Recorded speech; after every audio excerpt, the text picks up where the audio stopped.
Hello, everyone, and welcome back to National Park After Dark. We have a little bit of a twist for you today. Unexpected twist, because Cassie is under the weather. Say hello, Cassie. Sure am. If you can tell, my voice is pretty much gone. Yeah, she can't really speak, so that makes it really difficult to do an audio podcast. We just got back from one of our group trips, which was awesome, and in just the following days, Cassie kind of went downhill, and she's being a trooper, but her voice is just pretty non-existent, so we're not going to put you through or her through an episode with that. So we came up with something for you in the meantime, and that is we're going to be releasing one of our outsider-only subscription episodes, which we released. Cassie handpicked it. It's a highly requested case that we get all the time, but only the outsiders know that we've covered it. And when was it originally released? Do you remember? I think it was February 2023, so over a year ago now. Okay.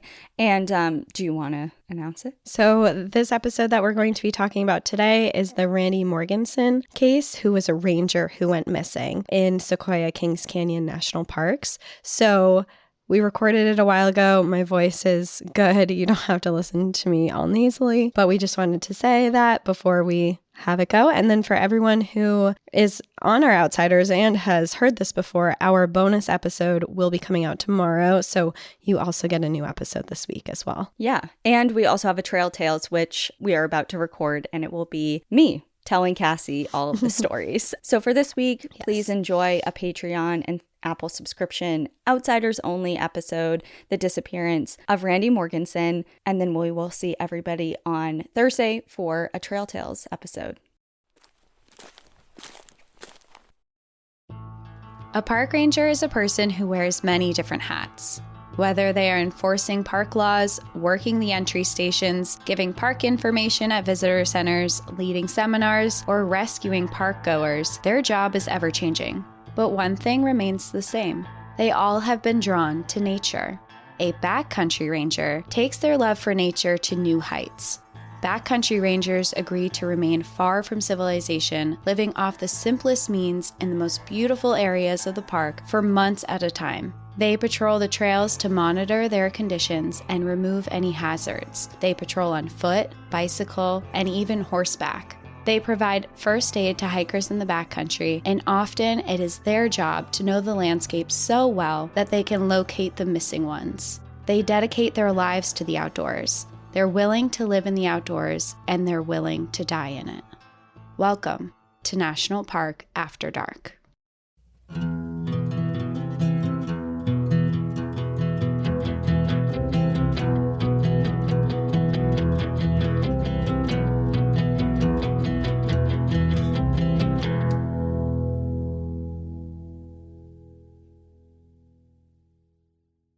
I have a sneaky suspicion that I know what this story is about. Do you? Because I think this is a story. Is this one that's been so highly requested, like for the last year? I think so. People have been requesting, and someone even mentioned it on Patreon. They said, I really want you to cover a certain book, or I have a feeling this might be a certain book. And maybe it is. I am going to be talking about a ranger who went missing. His name is Randy Morgenson, and he was in Kings Canyon, Sequoia area national parks. Okay. And the book that everyone is referencing, it's called The Last Season by Blehm, and it's a New York Times bestselling book. I used it pretty much for, I would say, 80% of my research for this episode. And it's a really good book, too. This is definitely it. Yeah.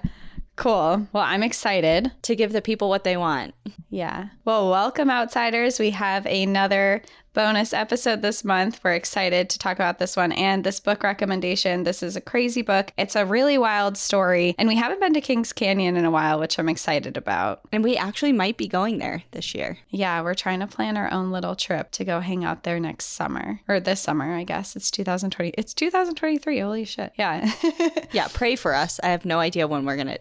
We really want to do it, but we have this Excel spreadsheet of our trips and then other obligations just with life. Yeah. And it's just finding a little area of time to do that. Well, speaking of being super busy, I'm crazy busy right now because we're recording this. It's a Thursday night and I have to wake up super early in the morning because I'm doing my very first avalanche safety course and I'm so backcountry excited. winter course. Yeah. I'm excited for you because, like, selfishly, I'll know that if I'm with you, which I am like 90% of the time when I'm like doing anything like big, you know, I'll at least know that you have the knowledge. It's like I could potentially maybe save you. Right. Yeah, exactly.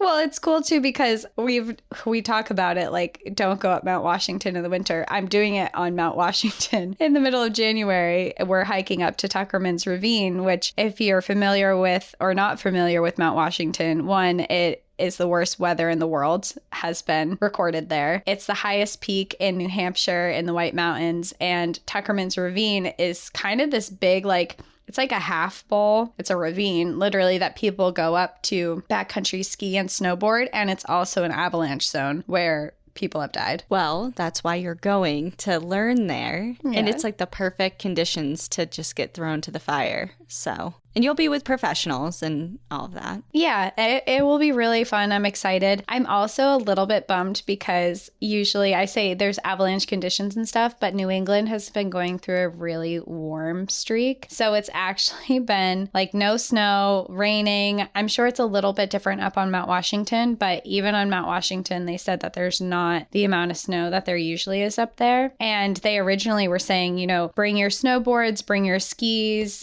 bring snowshoes with you, and they emailed us today and was like, you don't need to bring your snowshoes or your skis. Oh, So, wow. Yeah. So the conditions are quite different. Well, either way, so it's 3 days? Yeah, it's a 3-day course, 8 to 4. Okay. For 3 days. Nice. I'll be hanging out up in the White Mountains for 3 days, which I'm excited about. Well, and you'll come back with a little more knowledge. I mean, we read about it all the time, and it's just nice to have the experience under your belt. Yeah. So, especially because you do a lot of solo hiking. Yeah, that's part of why I won't do solo like avalanche territory, but it's part of why I wanted to do it, is just to have it teaches backcountry stuff too. Nice. Well, we will be excited to hear about it Yeah. when you get back. Yeah, and some of the people leading it are on the rescue teams that are up there. So that'll be cool to meet people who are part of that. And I guess kind of, I don't know, just see their end and experience their real-time knowledge, which will be cool. But speaking of rangers and rescue people, I'll go into my story of Randy Morgenson, because Randy Morgenson was a legend for the Park Service, and he was a legend because he had a deep knowledge of the Sierra Mountains, but his ability to find missing people was unmatched. He was the person, he was the go-to for if someone went missing. And my story is going to be about his life, but it's also going to be about the fact that he was one of the most renowned rangers in the park at the time for finding missing people, and then he went missing himself. Ooh, okay.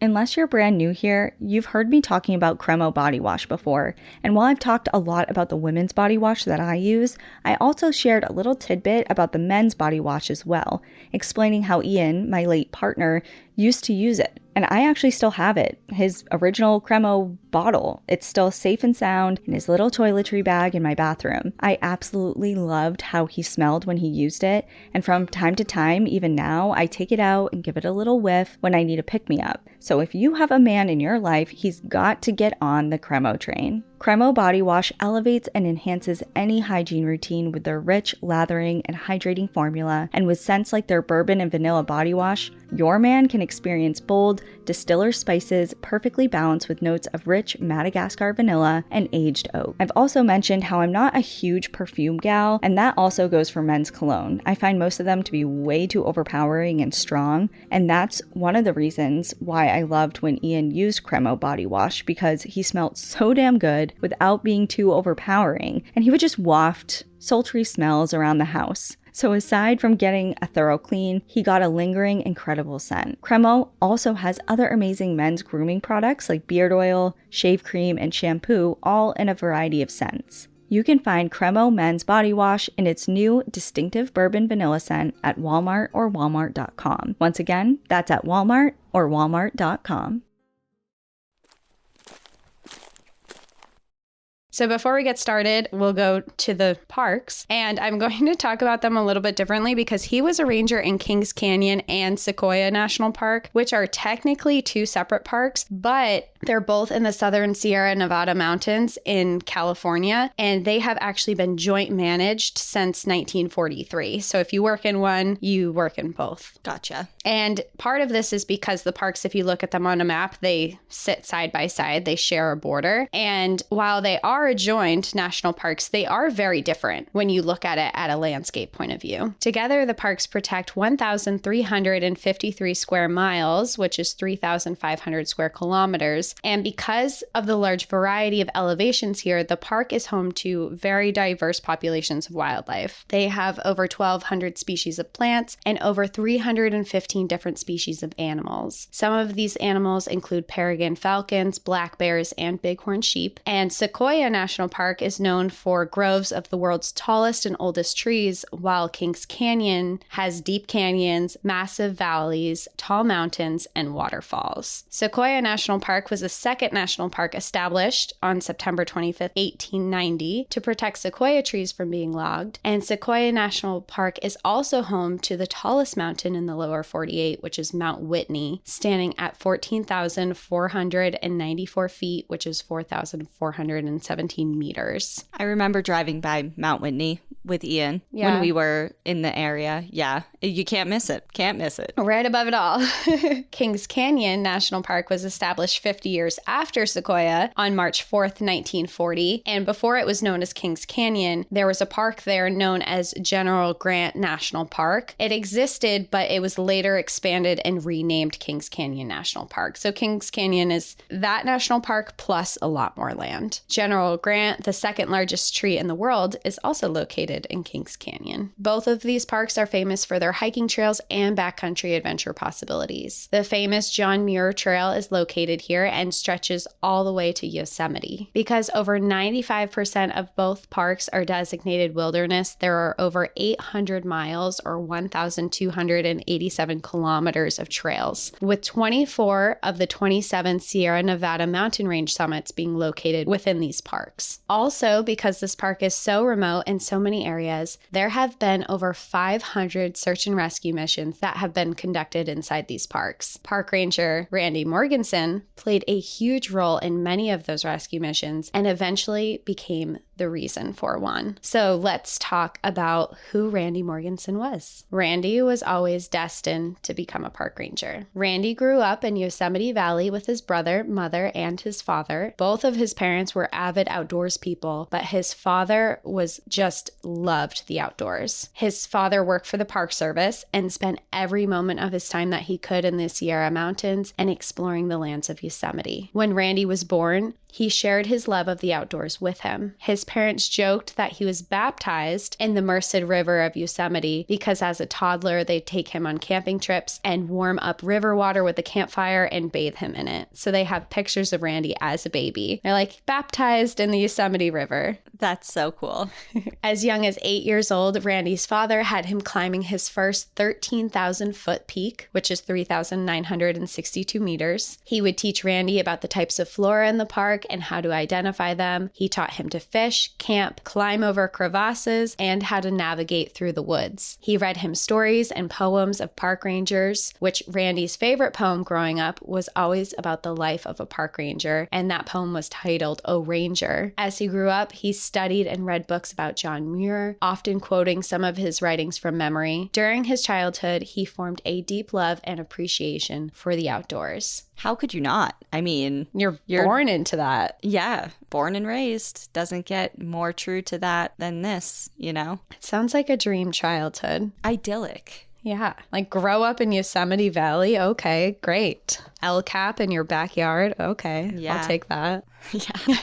After high school, he was accepted to Northern Arizona University, which was in 1966. He majored in recreation land management, which was actually a new major at the time, but only after about a year and a half of his studies at 21 years old, he took the spring semester off to work his first real job within the National Park Service, which he was labeled as an ungraded laborer, but that was basically, it sounds like he had like a trail maintenance job within the park. Okay. I was like, what is that? Yeah, I think based on what I read, it sounded like it was more trail maintenance or like maintenance around some of the buildings. It was really just like any labor that needed to be done in the park, he was sent to do it. Okay. But he had left school because he was missing the mountains so much. He's like, hey, I want to be back. I'll do whatever. But by fall, he did re-enroll in school and he continued his degree. And he knew that he wanted to work outside, but it wasn't until a hiking trip that he took that he figured out exactly what he wanted to do. It was the summer of 1964, and Randy hiked the entire 211 miles of the John Muir Trail, starting in Yosemite and ending at Mount Whitney. It was on this trip that he met backcountry rangers for the very first time. He saw how minimally they lived, having their own cabin and living with the landscapes, and immediately he envied that life, and he knew that that's who he wanted to be. Soon after that trip, he dropped out of college altogether and applied to be a backcountry ranger in Sequoia and Kings Canyon National Park. While he awaited a response from them, he took up a passion for photography and documenting his adventures. Shortly after he had written in his application that he was born and raised in Yosemite and had been backpacking his entire life, even though he didn't necessarily have experience as a ranger, he knew the trails and he had so much experience that the National Park Service hired him. I mean, of course, I'm not shocked by that. No, he's like, I live here. I've lived here. I've lived off the land. I've been doing this since I was literally 8 years old. Before that, hire me. And they said, yeah, come on over. I mean, think about the other candidates, like how, like you can't get a leg up on that experience. No, unless you've already been a backcountry ranger somewhere else. I mean, that is just, you're the guy. He's just exactly what they're looking for, you know, especially just starting out, like just to have that level of knowledge, and not just knowledge in general, but specifically within that area too. That's huge. Yeah, exactly. So he was accepted, and on May 1st, 1964, he began the position as a seasonal backcountry ranger within the park. So he started working there in the summers, and once he got hired on this, he never looked back. He would spend 28 full summers within the park, and on the off seasons, he would spend his time in other outdoor positions. He worked as a Nordic ski ranger, a snow surveyor, and sometimes he even just worked as a backcountry winter ranger. Wow. So that was the life for him. No breaks. Nomadic, for sure. Over the years, he learned the mountains and the trails better than anyone. He spent so much time there that he hardly ever even needed to use a map. Often, along with his ranger equipment, he'd carry around a diary and his camera to document his time in the wilderness. His job as a ranger ranged from a lot of things, but one aspect of his job that he became notorious for was his ability to find missing people. Over the 3 decades of his time there, he conducted countless search and rescue missions, and even if he wasn't around or wasn't working certain rescue missions, it was almost protocol to call him and ask for his advice if someone were to go missing. Randy had the ability to look at a missing person's last known whereabouts on a topo map, picture the terrain that they're in, and imagine how that terrain would direct a lost person in those locations. And he could make just a judgment call right from that. And he could just take his finger, point to a spot on the map and say, go here, you're gonna find this person there. And they would. Whoa. There was one instance within the park where a Boy Scout went missing when he became separated from his group, and rangers could not find him before night came. That night, they consulted Randy on what they should do, and he looked at the topo map of where his last known location was. He traced his thumb over a few lines and pointed to an area and said, this is where you're going to find him. Bring a helicopter in, land in this field right here. You'll find the boy. So first thing, the following morning, the helicopter flies in, lands. As soon as he lands, the Boy Scout comes running into the field. Like, you found me, I'm here, I'm right here. And he was fine. And Randy was right. What an ability. I mean, I guess it's not an ability because it's experience that is, you know, obviously making him so skilled in this. I mean, like if you were to be missing in any national park, to know that Randy was there looking going out to be for involved. You? Yeah. Yeah. You're like, oh, God, thank God. Like, thank God Randy's here because I'm lost. Yeah. Exactly. And he knew, he just spent so much time out there. I mean, when he was working as a backcountry ranger, he would be out there for weeks sometimes. And he would just be patrolling all the trails. He knew all of them like the back of his hand. And just looking at a map, he could picture exactly what that location was and be like, well, if I was someone who didn't know the trail, where would I walk? And he could just figure it out in his head. And he had a really high success rate for finding people. Well, it's a combination of experience, knowing the terrain, and also, like you kind of just said, putting yourself into the mind of someone else. Like, not just what would I do, but what would I do if I had this level of experience, and then taking in all different accounts, like how long they've been out there. Are they, experiencing anything that would mess with their judgment calls, like dehydration, heat exhaustion, starvation, whatever, weather. Exactly. So he's just, taking all of these different moving parts and creating a plan from there. Like, that's really impressive. Yeah, he had a really good understanding of the people who were coming into the parks, and he used that ability to his advantage. And he saved a lot of lives in this, and his experience, he ended up becoming one of the main rangers there, and he had like an overview of everyone. He was the seniority that was there. He was always the guy to go to because of these abilities. And you said he worked there for 3 decades almost? Mm-hmm. Yeah, so that in and of itself, like... And that's a commitment, because seasonal rangers do not get any retirement or anything from that. So if you're dedicating 30 years, you are knowingly dedicating 30 years with no retirement. There's no pension. There's no retirement from that. It's just, it is what it is. That's what you love. Yeah. Which is crazy to think that that's not offered, but it is what it is. Now, during his time as a ranger was when he met his wife, Judy. He had finished a summer session and was home in Yosemite, and it was his first day back, and he went to an art gallery that his mother was managing at the time to go see his mom. When he was walking around looking for his mother, he got sidetracked when he saw a woman named Judy Douglas. She was a beautiful girl in her 20s at the time that had been working as a candle maker in the gallery. She was a self-proclaimed city girl from Orange County, California, that had found herself here after she had taken a year off of school to party and explore the cities of Europe with her best friend. When the trip was done, her best friend invited her to Yosemite and helped her get a job at the gallery. When Randy met her and began talking to her, they talked about art, travel. Randy talked about his own hobbies in photography, and they talked about adventure. It wasn't long before Randy was showing her all of the local swimming holes and the best areas of Yosemite, and soon it turned into a romantic relationship. It wasn't long before Randy was bringing Judy into the backcountry with him as well. In attempts to try and impress him, one of their first trips out, he took her hiking over 18 miles into the backcountry. Her feet were sore and she could barely walk by the end of it, and she didn't think that she was having that good of a time, but she was kind of sucking it up because she liked him. Yeah. Yeah, she's like, I'm gonna do this because you like this. But that night he made her dinner. He soaked her feet in a pail of cold water. He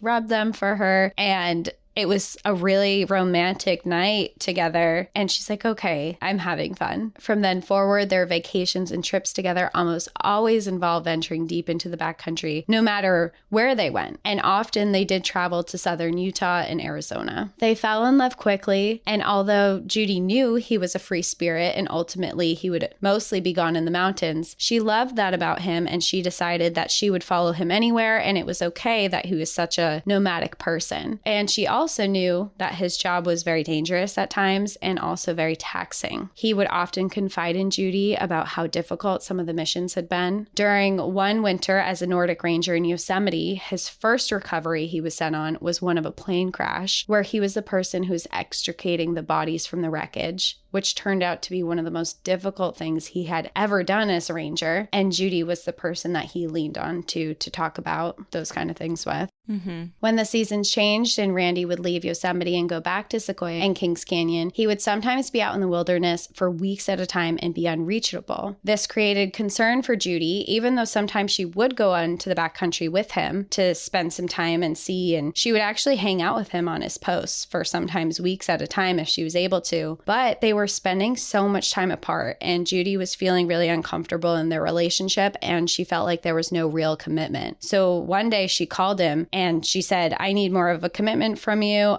We need to get married or I'm out, pretty much. The ultimatum. The ultimatum. Have you seen that show? Yes, I have. Like the OG ultimatum.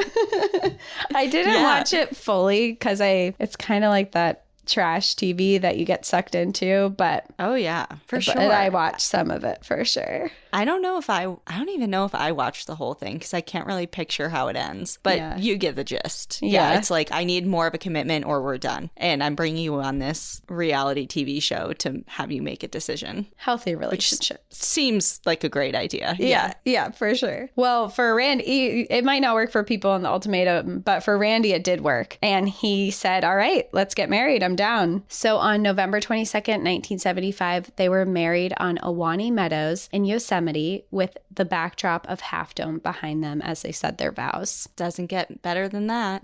I've stood in those meadows before too, so I can picture exactly where that is. And I'm like, oh, that would be amazing. I might have even said that was a good spot to get married when I was there. It's just beautiful.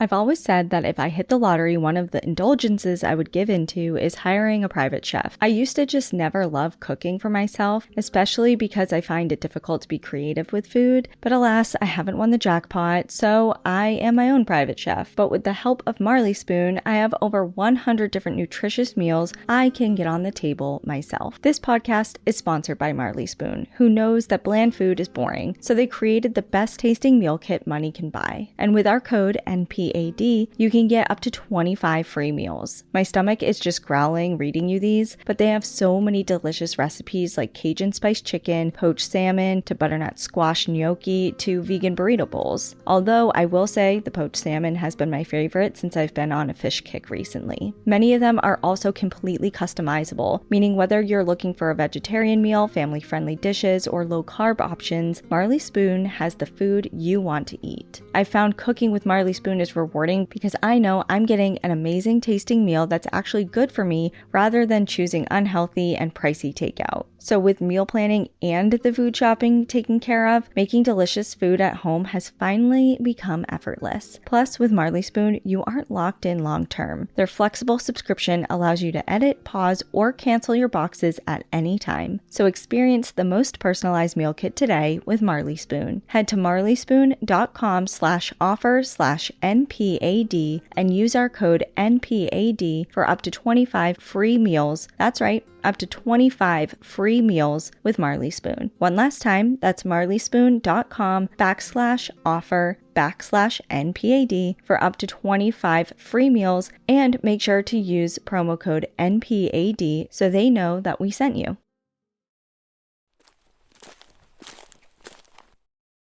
Eventually, Judy accepted a job at Yosemite working for the Yosemite Mountaineering School in the summer, and Randy was off as a ranger in Sequoia and Kings Canyon in the summer. So they were separate. When he wasn't there, he was often taking backcountry trips elsewhere. So even when he was back from his summer working in this park, he would spend time in other places. He would go to Alaska. He would go to different countries. He'd be venturing with friends. So he was really gone a lot, and they spent very little time together. After a year and a half of being married, they had really only spent like 3 months physically together. Wow. I mean, I thought I was an independent person. I don't think I could do that. Yeah, me either. I think of that and I'm like, that's really tough. But Judy was really confident in their relationship because other people said the same thing to her. They're like, how do you have a marriage that you never even see the person? What do you mean? How do you stay connected? And Judy said that she was really confident. She always stuck up for her relationship, and she'd say, I'm very secure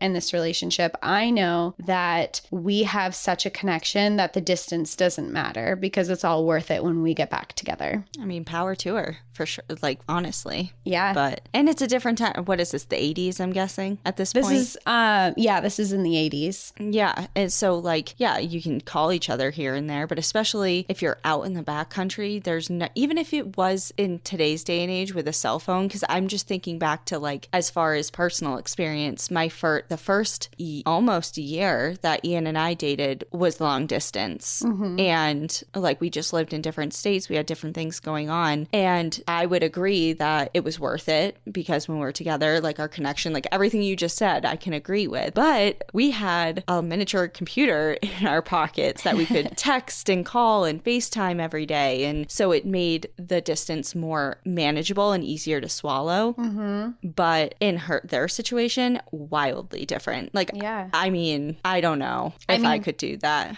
Al and I were long distance too at the beginning of ours, and I was struggling with it towards like, we both were, because at the end we're like, okay, we need to move in together or I don't know what's going to happen with this. So you had an ultimatum. Yeah. And it wasn't even me. He was on the same thing. He's like, okay, what's going on? If we don't move in together, then I don't see how we can maintain this. And not that anything was bad. It was just, there was nothing happening. We were so far apart that it wasn't maintainable. And Randy kind of felt the same way that I feel in long distance relationships. He wasn't secure at all in the relationship. He was feeling the separation. He was feeling the disconnect. And he was also a little bit jealous because he knew that for himself, he was kind of a flirty guy. And although he considered himself innocently flirting, he knew that he was flirty and that he would talk to women in ways that probably Judy wouldn't like. So he was concerned that she was doing the same thing that he was. And when she started working at the mountaineering school, she had less time to visit him in the backcountry. And that's when he really feared that they were growing apart, because before that, Judy would just drop everything and go out into the backcountry with him. And now she was saying, you know, I'm busy, I can't. And he started thinking that that was a reflection of their relationship. Oh boy. Other rangers later would say that he was really obsessed with their relationship and that something was going wrong. He would complain to them often. He would say that Judy was not as playful or as loving as she had once been, and that he feared that she was losing feelings for him. And he wrote about it constantly in his journal. And one of the entries that he wrote stated this. He said, "My poor feverish imagination. This summer, who is she sleeping with? How often? Where is her love?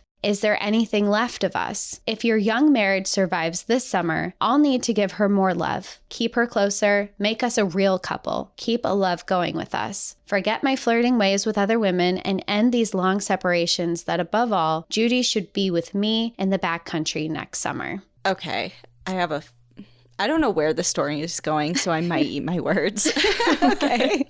But I don't know, like, that kind of rubs me the wrong way a little bit, because relationships go two ways. And why is it her responsibility to drop her life and her job to go with him in the backcountry? It's like, okay, well, this will be better if she just comes with me. And it's like, well, she was doing that. And now she has her own thing because you made a decision. It seems pretty clear that he's not changing his life or his ways and what he wants to do. So he's kind of expecting her to conform to his version of what he wants in his life. And being in a relationship, whether you're married or not, if you're in a committed relationship, it's about making it work for both people. And I just feel like, based on that very brief blip into where his thoughts are, it just seems like he's not very understanding of having it go both ways. Like, where is the give on his end is my question. I agree with you 1,000%. From his view, it seems like he's like, I'm in the backcountry. I love the backcountry. This is my life. This is my world. Where are you? Like, I'll give you more love, but you should be here with me. And not considering that she also has a life and that she can't just live in the woods for months at a time. She doesn't have a job with the Park Service. She would just be out there. Yeah. And it's kind of like she would be living for him. And I don't know if that's the Sagittarius in me. Like, I'm having a visceral, like, is my neck red?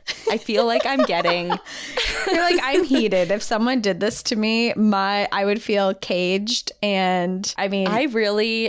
my favorite song, and this is gonna, I don't know, we're going off a deep end here, but my favorite song, it's like, it's been done many, many times over the years, but I think it came out in like the 20s, like 1920s. Okay. Not 2020s, people. And it's called Don't Fence Me In. And if you look up the lyrics, it's like all about like, give me freedom or give me death, essentially. And it's like, don't fence me in, don't cage me in. Like, I want to be out in the West, and like, I want to get on my horse and just ride. And I'd rather just not be contained. And I feel like this is, it's just giving me, yeah, exactly. I'm feeling cagey. I'm not even involved. And I'm feeling I'm feeling claustrophobic right now. I can't do this relationship. It just riles me up. Like, I'm sure. Okay, I'm going to shut up so you can continue, because I was just going to ask. I was just going to ask how, like, did she have certain feelings about his mindset with that? Well, at this point, she's kind of in her own little world because she's not feeling any of these things. She thinks she got this job at the mountaineering school. And what I read is that she was really excited for it. She was having a really good time. She was being taught to climb in Yosemite. She was learning things and she was really happy. And she was also very content with their relationship. She was kind of independent herself. So the distance it bothered her, but not to the point where that much as of yet, because she was like, we're far away, but I feel very solid in our relationship. I'm not worried about it. Meanwhile, he was having all of these concerns, but he wasn't really voicing them to her that much. It's also a very interesting, God, I swear I'll let you get back to the story. But it's like, you're probably like, this isn't even like a huge significant part of the story. It does. It ties into a lot of the story. Okay, well, what was I going to say? Oh, yeah, like his concern, like it just is very telling because she's like, I'm great, like we're secure, I'm doing good, like it's not bothering me as much. But for him, when he's like, I wonder what she's doing because like you said, he's a flirt. And it's like, I don't know, it's like, is he concerned because he's not acting very appropriately and he thinks that, it's just like. He's worried. Yeah. I don't know. Because he's misbehaving. It's like when people, what's that thing? It's like when someone is doing a behavior, usually they project it on other people and worry that other people are doing it. And accuse people of. Yes. I've done that before in a relationship. Don't recommend. Don't recommend. Oh my God, that's so funny. Well, I don't know. I don't know. It's just like from that one little journal entry, it's just very telling. Yeah. Well, I mean, it will tie into the rest of the story as we go on. And actually kind of soon. But I'll talk about a couple other things before that.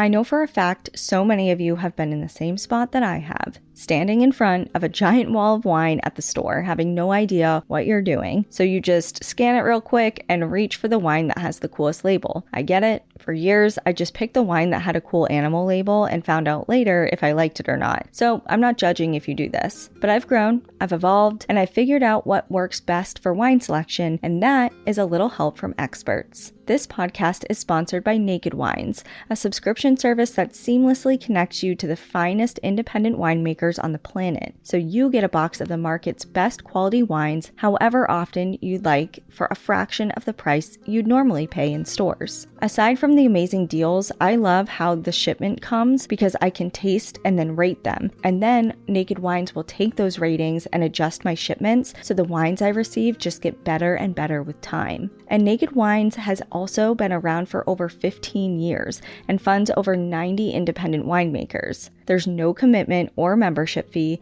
and you can cancel at any time. I used one of my last shipments to gift a couple friends some wines for their birthdays, but also to fill up the rest of my little wine rack on the bar that I have for my house. There's just something elegant about having a selection of wine for guests to choose from, so I stock my bar with wines from Naked Wines. Join the Naked Wines community and head to nakedwines.com/NPAD for 6 bottles of wine for just $39.99 with shipping included. That's nakedwines.com/NPAD for 6 bottles of wine for $39.99.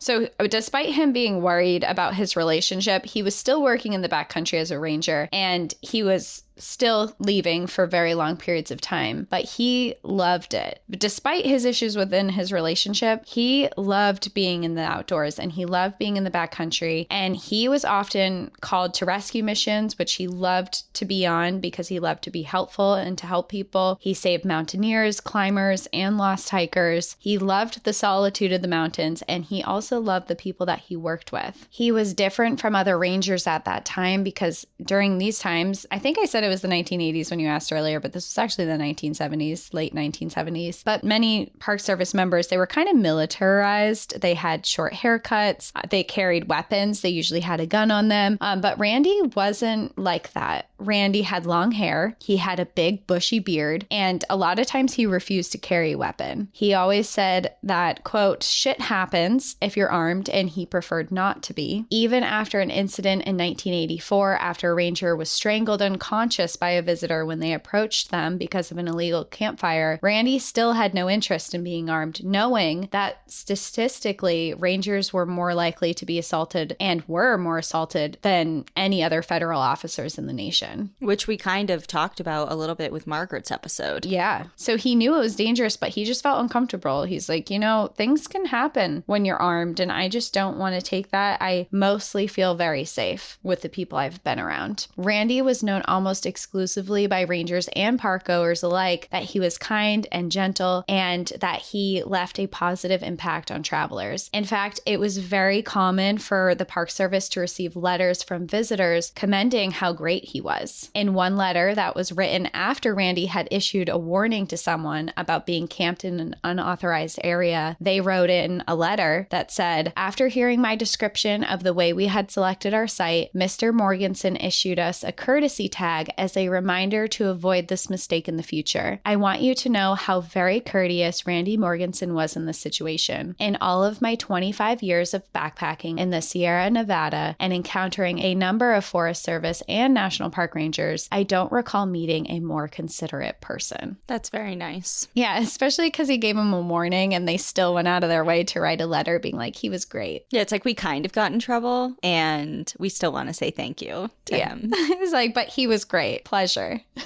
And again, while his ranger duties and his job as a ranger was going really well, his relationship with Judy continued to be strained. She would join him in the backcountry when she could, but often he felt alone and very distant from their marriage. When he began working with a backcountry ranger named Lo Linus, a woman who had been a ranger for over 12 years and had fallen in love with the outdoors and with the high Sierra Mountains, he started to resent some things about Judy. Judy came to the outdoors because he did, and not because she had this inherent need to be outdoors, like how he felt about the outdoors. He questioned kind of the type of person that he should be with, and that if Judy should be that, because he thought that the person that he should be with should be someone who loves the outdoors as much as he does. So when he started working with Lo, who was not only a backcountry ranger, but was also an outdoor education teacher in the off season, he became enamored with her, and they began an affair. Their relationship began late in the season during an EMT training course in 1993. It became complicated very quickly because they weren't discreet about their relationship at all. And one ranger, George Durkee, who was also one of Randy's best friends, began to ask about Judy. Randy responded to that he didn't want to be constrained by Western morality and begged him not to tell Judy. George, who had been friends with both of them, said that he couldn't lie to her and that if they ended it immediately, then he would not say anything to Judy. But otherwise, when he saw Judy next, if she had any questions or concerns at all, he was going to tell her right away. I mean, that's very fair, I think. I think that's fair too. Yeah, it's like, okay, I'm leaving it in your hands. You have a decision to make, and this is just where I stand. Yeah. But, okay, so here's the thing. When he said... Here's the thing. I'm mad. I'm upset because what did he say? He didn't want to be constrained by Western morality? Yeah. So, like, the confines of a monogamous relationship, Is that what he's trying to say? Mm-hmm. Okay, well, that's all well and good. I mean, I read a book. Okay, book rec, everyone. Sharp left turn. It's called The Ethical Slut, and it's very interesting. I love the title. That's what caught my eye, but I ripped through it. It's very good. Or, oh my God, what's the other one called? Untrue or Unfaithful or something. It's by her, the author's name is Wednesday, and I'll never forget that because I love that name. But anyway, so both the books essentially are about different types of relationships that are the non-traditional, quote unquote, monogamous relationship. And it has with a focus on women in those types of relationships. But anyway, if you're gonna like say, I don't want to be confined by that, it's like, that's so fine. Like, go for it. But you can't just be like, that's your stance, but don't tell my wife that. don't tell my partner that. It's like, I'm sorry. We have to be on the same page with that. Like, that's very important. Like, you can't be in a non-monogamous relationship with someone who thinks you are in one. Yes, exactly. When you are, whatever your relationship is, you can decide whatever that wants, but there is agreement between the people that you are in a relationship with that has to be agreed upon. And you can't just be like, well, you're monogamous, but I'm not, but we both think that we are monogamous and that's how it will stay, because I don't believe in Western society's ideals. It's like, okay, that's fine, but Judy needs to know. Does Lo know that he's married? I mean, I'm guessing. Yes, everyone knows. Yeah, Lo knows that he's married. Okay, interesting. I'm not trying to shame anyone because God knows I have. We won't go there. I've done some questionable things growing up as a teenager, but we're 32 now. We're old and wise. Yeah, we're wise beyond our years. Truly. No, we're not. Anyways. There's our relationship advice. Please do what you will with that. So basically, George said that he's not going to lie to her.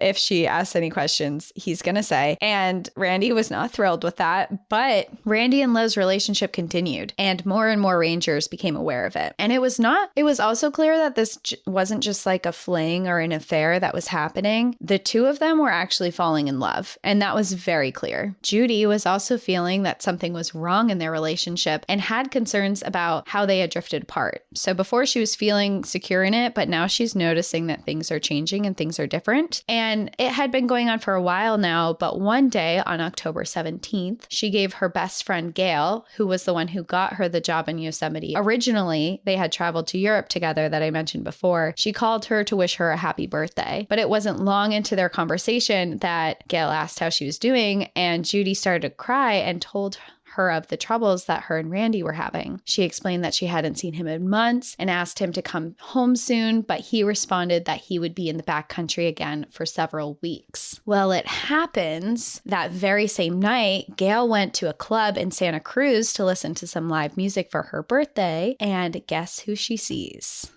Randy. With Lo. Mm-hmm. Gail asked him what he was doing in Santa Cruz because she had just gone off the phone with Judy, who said that he was in the backcountry for several more weeks. And he was awkward. He stuttered a little bit. He begged her not to tell Judy that she had seen him. And when he walked away after their conversation, she watched him. He had said, I'm with like a bunch of rangers here. We're out for the night. But it was very clear that he sat next to a blonde woman who was Lo. And it was very clear right away that they were together. Oh boy. God, I'm just like having heart palpitations. I don't know why this is getting me so this is like trauma-filled relationships, like past trauma literally resurfacing. Literally. Like I'm just like got transported like 10 years back in my life, and I just like I'm having a difficult time with it.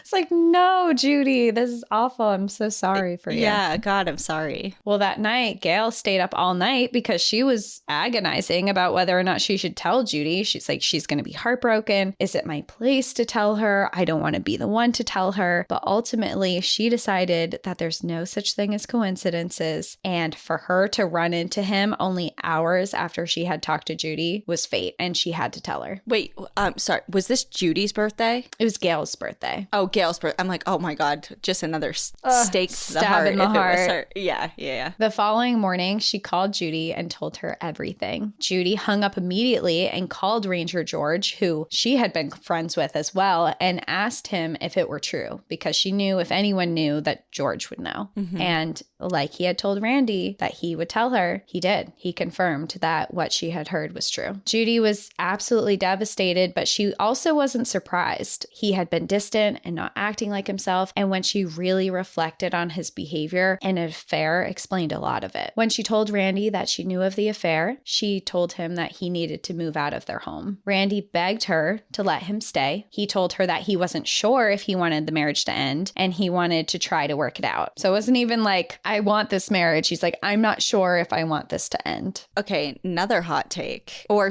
maybe some kind of surprising, but like I also feel bad for him too, because like obviously he's in the wrong in a lot of ways, but like if he's seriously in love with somebody else and he obviously has feelings towards his wife too, and just like out of feeling bad for hurting her and this and that. It's like to be in a position like that too is obviously difficult. Clearly, he's a good guy. He's a nice guy. He just is in a really hard situation romantically. And I'm sure he's now in a position where I just get the feeling when he was like, don't tell her yet. I don't think it was like coming from a malicious point of view. I think he just genuinely was like, I don't know what to do. Like, I don't know what I want. I don't know. I don't want to hurt my wife. I'm in too deep now with Lo. Like, I'm in a shitstorm and I don't know what to do. You know, it's like there are some stories like this that it's like the guy's just cut and dry a piece of shit, or the woman, whoever's doing it, you know? And it's like, I just don't get that vibe from him. And I also don't know how this story is, where this is going. So I also could eat my words now, but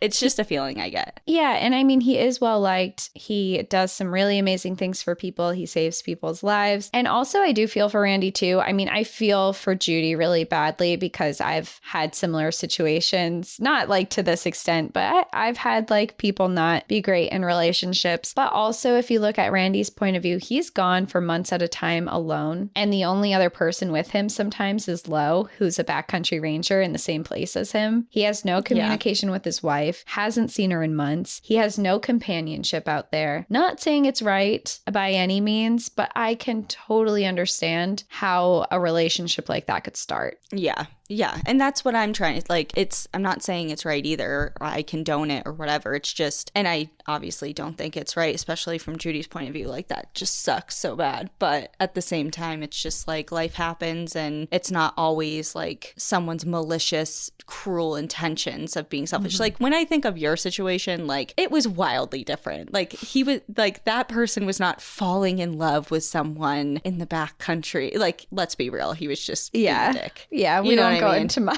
too deep, but like the person I dated was just a dick. We'll just Okay, so I'm gonna just like mute. I wish I had a mute button on my microphone. But it's hard. You get fired up about relationships. I do, and that's why I'm so fucking pissed that my perfect one ended the way it did. Ian, looking at you, like I just like it's like finally found one that's not like Randy over here. Yeah, finally found one that like I would actually marry, and then now I just have to talk to the air and pretend she's still. But anyway, okay, let's move on.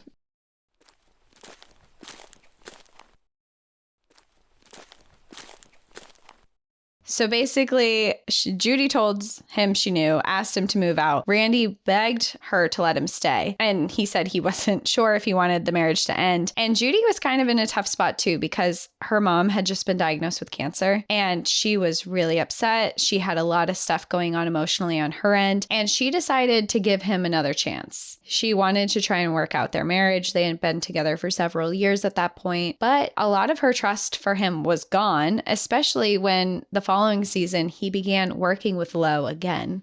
Okay. My opinions are just all over the place. Like, now I'm not Team Randy.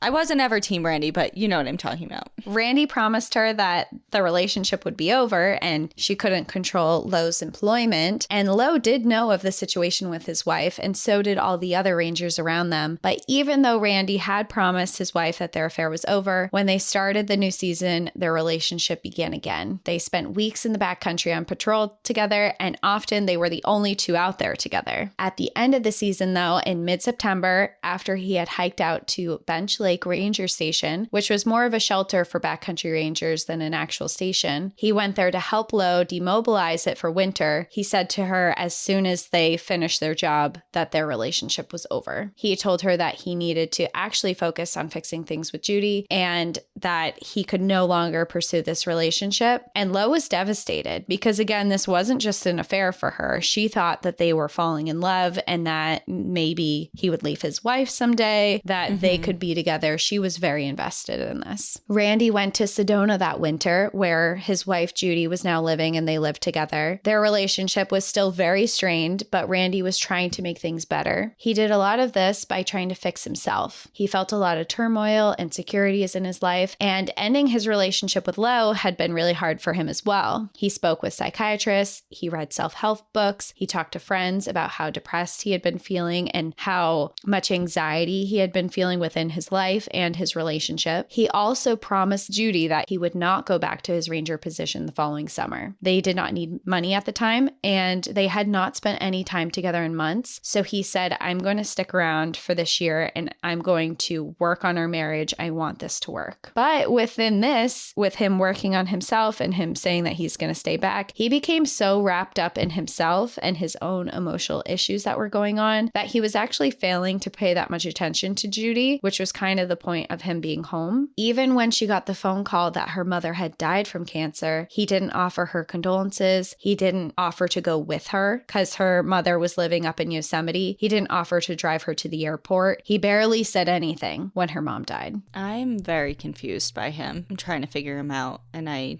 can't, because I was just, as you were describing all of the effort he's putting in, I'm like, oh, he's doing the work, and this looks promising. Mm-hmm. But now I don't understand. It sounds like he was just so wrapped up in his own emotions that he didn't have the capacity to worry about another person. Mm-hmm. And Judy was the brunt end of it, unfortunately. But she was still very much loved him. And she was also going through a lot of heartbreak herself. So she wanted, despite this felt like a final straw, but she was like, I'm going to try. And they said, we're going to try to keep this relationship going. And they decided that a good way to do that was to go back to one of their big trips that they used to do a while ago. So they decided to do a road trip, and they decided to road trip to the Grand Canyon National Park, Navajo National Monument, Monument Valley, and Mesa Verde National Park. They hiked, they took photos. Randy was attentive and sweet, and Judy finally felt like she was able to let her guard down with him on this trip. This trip was magical. They felt like they were falling in love again. But on the way to Mesa Verde, Randy informed her that he was going back to Kings Canyon and Sequoia National Park for the summer, and he was going to be a backcountry ranger again.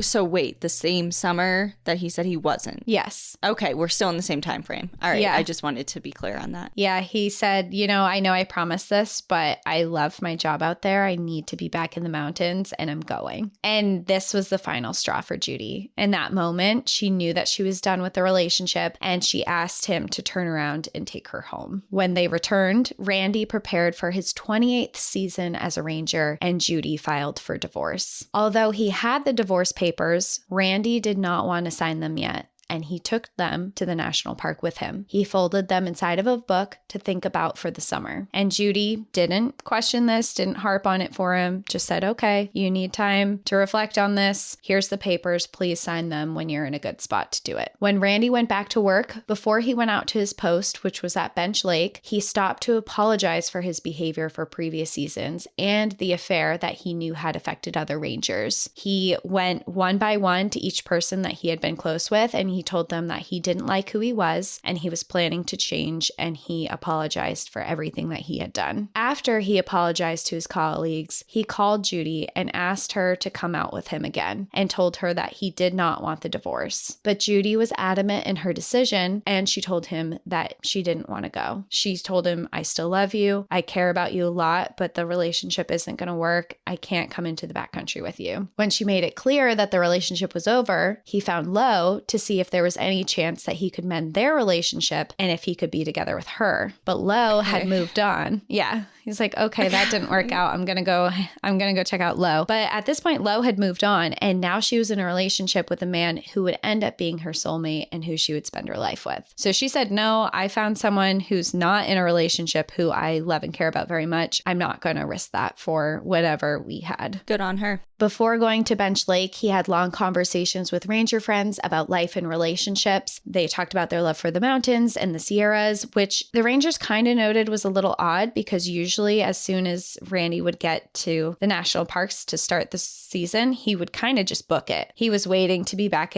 out in the mountains. He liked the solitude. So they did note it was kind of weird that he was hanging around for hours talking with them, talking about life. He was asking for relationship advice. He was really kind of opening up, which was also something that Randy didn't do before. He was kind of tight-lipped about stuff, especially his feelings. But eventually Randy did go into the backcountry, and it was like every other season he had done before. Nothing seemed to miss. He had grabbed his pack. He had done everything he needed to. He had a radio. He had been working the trails. He had been in communication with everyone. But then something a little strange happened. On July 20th, 1996, Randy radioed to George Durkee and his wife. That was his friend that we've talked about before. And it wasn't a normal radio to talk about the trails or things that were happening out there. He just radioed in, and it seemed like he was just looking to talk to someone. He was just asking miscellaneous questions, just small talk kind of things. And they thought that was a little odd. And after several moments into the conversation, he abruptly ended it by saying, "I won't be bothering you two anymore." The following morning, he left a note at his station saying he would be gone for 2 to 3 days, and he went out on patrol as usual. But from then on, Randy was unreachable. After several days that Randy had failed to check in by radio, Ranger Rick Sanger, a second-year backcountry ranger, hiked through the night to his station at Bench Lake because he was so concerned. He found Randy's note from July 20th, confirming that he was overdue from when he said he would leave and come back. It was July 25th now, 5 days later, not 2 to 3 days, and the ranger reported him missing. Nearly 100 rescue personnel searched over 80 square miles of wilderness around Bench Lake Ranger Station. The first thought was that his radio may have died and he was heading to another ranger station, but the days continued and he never showed up. People began to question if he had up and left the park to start a new life because of his troubles in his personal life, but his car was parked where he had left it and there was no activity on any of his bank accounts. They deployed search and rescue teams, volunteers, aerial searches with helicopters. They used infrared cameras and search dogs, but it appeared that Randy had disappeared without a trace. What further confused searchers was Judy received a letter in the mail from Randy that was postmarked 2 days after his disappearance. After 13 grueling days of searching the park day and night, they officially called off the search. They had not found a single sign of Randy anywhere. Judy believed that he had died while on patrol, while others thought he ran away because of his recent relationship issues. Part of why Judy believed he had died was because she had a very vivid dream of him dead and floating on a lake. Some believed he may have completed suicide because of the mental struggles that he had been dealing with prior, but it wasn't until 5 years later in 2001 that they would finally get answers. It was July 14th, 2001, when a group of 4 conservation members set out on a backpacking trip. They were descending from Pyramid Peak, which is a 12,279-foot mountain, which is 3,895 meters, when they found an old tattered backpack that was lying on the ground. When they saw it, they labeled it as trash and picked it up to carry it out. But the next day, they stumbled across a hiking boot sitting along a creek leading to Window Peak Lake. When they approached, they found inside the boot was a perfectly preserved skeleton of a foot with a leg bone sticking out. The group scoured the area looking for any other remains. They found a thermometer, a granola bar wrapper, a piece of what they thought was a skull, a large leg bone, and a fragment of a pelvic bone, and a bottle of sunscreen. They gathered everything and they put it in plastic bags. Then they noticed a pair of green shorts that looked like a pair that rangers would wear. They reported and brought what they found to the ranger station, and very shortly after, a team was flown into the Window Peak Lake area. This was an area that they had searched for Randy before, but previously had been covered with ice. They found his radio at the top of where the creek drained into the river. After examining the scene, it is believed that he had fallen through a snow bridge and had broken his leg, and his body had been hidden beneath the ice when the rangers searched prior. Some believe that it was an accident, while others think he meticulously calculated his own death to make it look like an accident. Because he had never signed the divorce papers, Judy was entitled to $100,000 if he died on duty, but she would not be entitled to that if it were a suicide. Because of how long it took to find him and his remains having been consumed by wildlife, it was impossible to ever confirm his exact cause of death. To this day, his cause of death remains unknown. That being said, he remained a legendary ranger within the park. He knew rangers better than anyone and can be credited for saving countless lives and helping backcountry visitors for almost 3 decades. Today, there is a mountain just north of Mount Whitney named after him called Mount Randy Morgenson. Whoa. I have chills up and down my body from that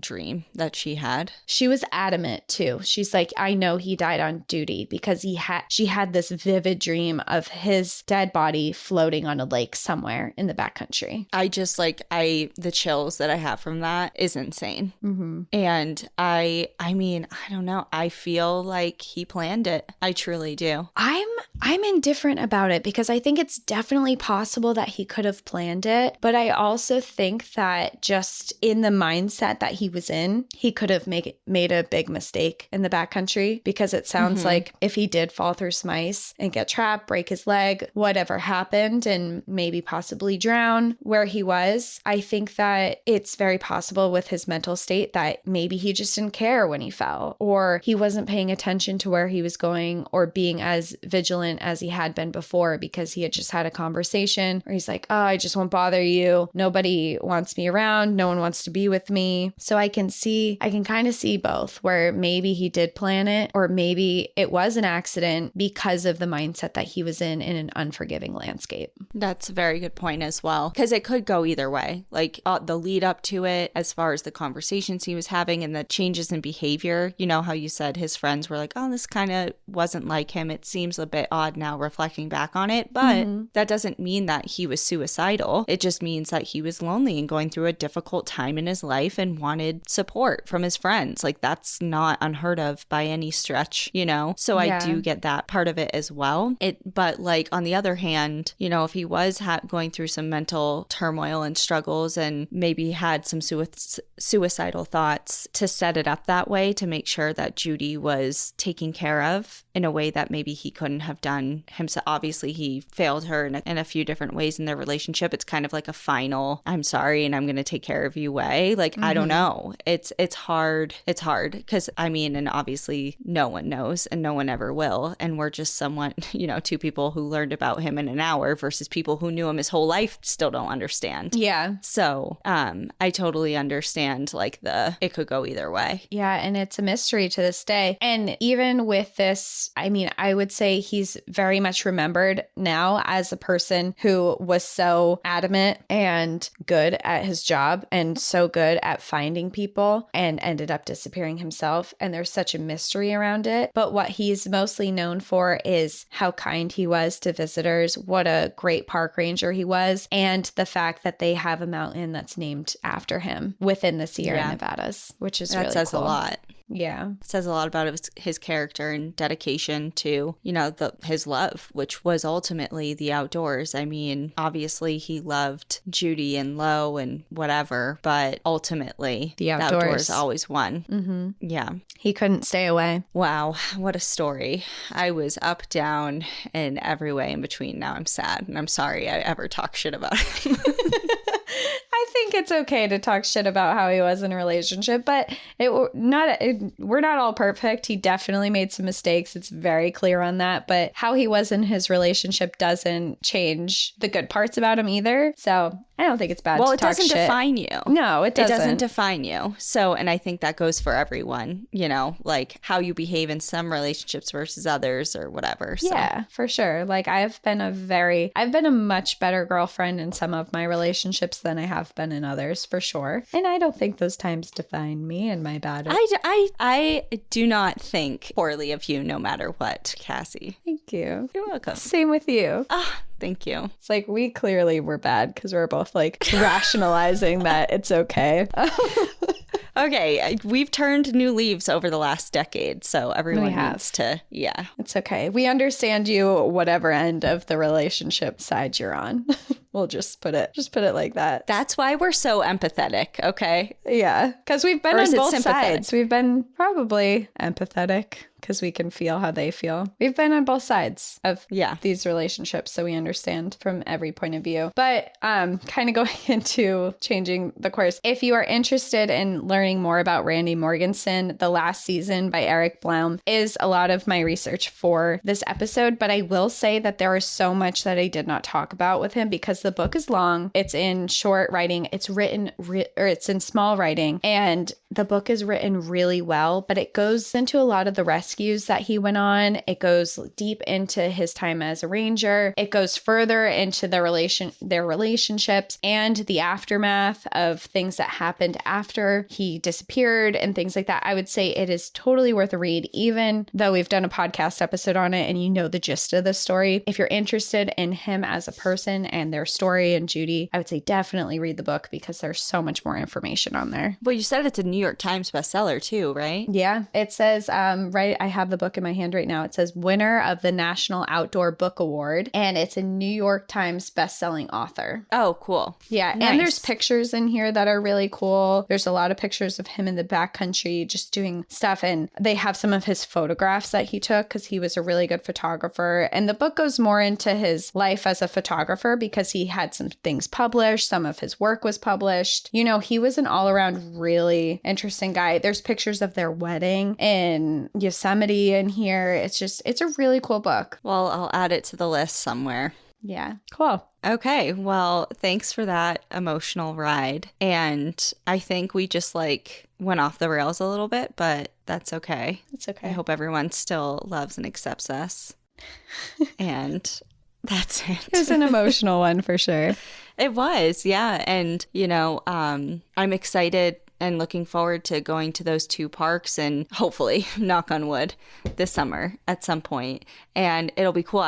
We should definitely look out for his mountain now. Yeah, maybe we can hike it. Oh, maybe. That'd be cool. Maybe. We'll keep you all updated. Yeah. All right. Well, thanks everyone for joining us. And we will see you next time, whenever that may be. In the meantime, enjoy the view. But watch your back. Bye. Bye. Thank you so much for joining us again this week. If you have a trail tale or story suggestion, send us an email at stories@npadpodcast.com. Follow us on Instagram and Facebook at National Park After Dark and on Twitter at NPAD Podcast. Join our Outsiders Only community on Patreon or Apple subscriptions to listen ad-free, unlock monthly bonus episodes, and exclusive content. And remember, when you support our sponsors, you are supporting our show. For our exclusive discount codes and source information from today's episode, check out the show notes. For more information on our show, our book recommendations, merch updates, and more, visit our website at npadpodcast.com. And please rate, review, and subscribe from wherever you listen to podcasts.